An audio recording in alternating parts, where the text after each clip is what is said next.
मुख्यमंत्री नीतीश कुमार आरएसएस की गोद में बैठ गए हैं और दिन में ख्वाब देखने लगे हैं कि राष्ट्रपति कैसे बना जाए। बजट सत्र चल रहा है और बजट सत्र का आज तीसरा दिन था। आपको बता दें कि नेता प्रतिपक्ष तेजस्वी यादव को आज बोलने का मौका था। 70 मिनट तक उनको बोलने के लिए टाइम दिया गया था। जिस तरीके से राज्यपाल का अभिभाषण हुआ था तो उस पर वाद विवाद में जो बातें हो रही थी उस पर नेता प्रतिपक्ष तेजस्वी यादव ने आज अपना वक्तव्य दिया। लेकिन वहीं मुख्यमंत्री नीतीश कुमार जब सदन में बोलने के लिए खड़ा हुए और जिस तरीके से मुख्यमंत्री नीतीश कुमार तमाम बातों को रख रहे थे उसके बाद विपक्ष ने काफ़ी हंगामा किया और उसके बाद सदन का बाइकाट कर सीधे सदन से बाहर आया। और जब मीडिया से बातचीत कर रहे थे जो माले के विधायक दल के नेता हैं महबूब आलम, उन्होंने बताया कि बिहार के मुख्यमंत्री नीतीश कुमार राष्ट्रपति बनने के लिए वो तमाम चीज़ों को नज़रअंदाज करते जा रहे हैं। जिस तरीके से बीजेपी के विधायक हरिभूषण ठाकुर बचौल ने जो बयान दिया, खलील रिजवी की जिस तरीके से हत्या हुई, इन तमाम मुद्दों पर मुख्यमंत्री नीतीश कुमार कुछ नहीं बोल रहे हैं। लेकिन जिस तरीके से उनको राष्ट्रपति बनना है, राष्ट्रपति बनने के लिए इस तरह के बातों को नीतीश कुमार कर रहे हैं और बाकी जो चीज़ है उन तमाम चीज़ों का बात नहीं कर रहे हैं। सुनवाते हैं आपको महबूब आलम का वो बाइट, जिस तरीके से उन्होंने कहा है जब विधानसभा से वो बाहर निकले। मुख्यमंत्री का खुद आज तक कोई बयान नहीं आना ये साबित करता है कि मुख्यमंत्री नीतीश कुमार आरएसएस की गोद में बैठ गए हैं और दिन में ख्वाब देखने लगे हैं कि राष्ट्रपति कैसे बना जाए। कुर्सी से चिपके हुए, सिर्फ कुर्सी से चिपके रहने के लिए इन्होंने सांप्रदायिक फांसीवादी के साथ समझौता किया है। इसलिए हम लोगों ने तमाम प्रतिपक्ष विपक्ष एकजुट होकर के हम लोगों ने इनके वक्तव्य का खंडन किया और बहिष्कार किया और साथ साथ हम लोगों ने मांग की, जो हमने प्रतिपक्ष ने जो पैरेलल अभिभाषण पढ़ा, जो सत्यदेव राम जी ने हमारा अभिभाषण पढ़ा, उस अभिभाषण पर बहस हो, विमर्श हो। बिहार की सौहार्द जो है बचाने के लिए हम अपनी जान तक दे देंगे। इनकलाब जिंदाबाद।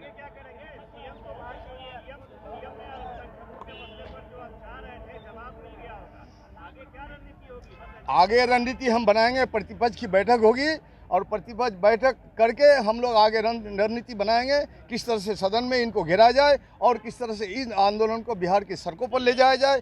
क्योंकि जनादेश भाजपा के पक्ष नहीं, हमने कहा साफ साफ, जनादेश समाजवादियों के पक्ष में है, जनादेश जनवादियों के पक्ष में है, जनादेश प्रतिपक्ष के पक्ष में है, जनादेश बिहार की जनता ने अपने पक्ष में दिया है। इसलिए इसको जो हाईजेक कर लिया भाजपा ने, नीतीश कुमार जो सरेंडर कर चुके हैं, उसके खिलाफ गांव-गांव गली गली में जाकर के हम जो गोलबंदी करेंगे और इस सरकार को जाना होगा। आज नहीं तो कल मुकाबला होगा, आमना सामना, आगे पीछे से नहीं। और जो मॉब लिंचिंग की जमीन हो गई, जो अभी हाल में समस्तीपुर में मुशरी घरारी में खलील रिजवी की मॉब लिंचिंग हो गई, इससे पहले भी सीतामढ़ी में, अररिया में, आधारपुर में मॉब लिंचिंग हुई है।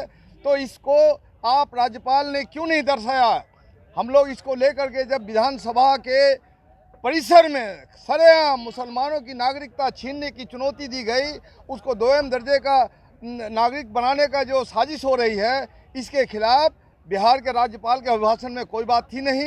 विकास के झूठे दावे पेश किए जा रहे हैं और विकास अगर हो रहा है तो फिर 19 लाख बेरोजगारों को रोजगार क्यों नहीं मिलता है? इसी सरकार का जो डबल इंजन है, एक इंजन आगे खींचती है, एक इंजन पीछे खींचती है और आगे का इंजन कमज़ोर है, पीछे का इंजन मजबूत है। इसलिए ये बिहार का विकास नहीं, बिहार को पीछे ले जाना चाहती है, बिहार को का विनाश करना चाहती है ये सरकार। इसलिए हम लोगों ने कहा कि मुख्यमंत्री को मॉब लिंचिंग पर बयान देना होगा, खलील रिजवी पर बयान देना होगा, सांप्रदायिक सौहार्द की रक्षा की जाएगी कि नहीं इसकी गारंटी करनी होगी। और जितने भी उनमें दावे किए गए हैं, जो कृषि विकास के दावे किए गए हैं, कृषि विकास भूमि के बिना संभव नहीं है। और बिहार में इन्होंने अपने बनाए हुए जो डी बंदोपाध्याय कमीशन है उसकी रिपोर्ट में जो कहा गया कि बिहार में 21,85,000 एकड़ ज़मीन फालतू है, इसमें 1 एकड़ ज़मीन भूमिहीनों को किसी के लिए और 10 डिसमिल ज़मीन आवास बसोबास के लिए दे देना चाहिए।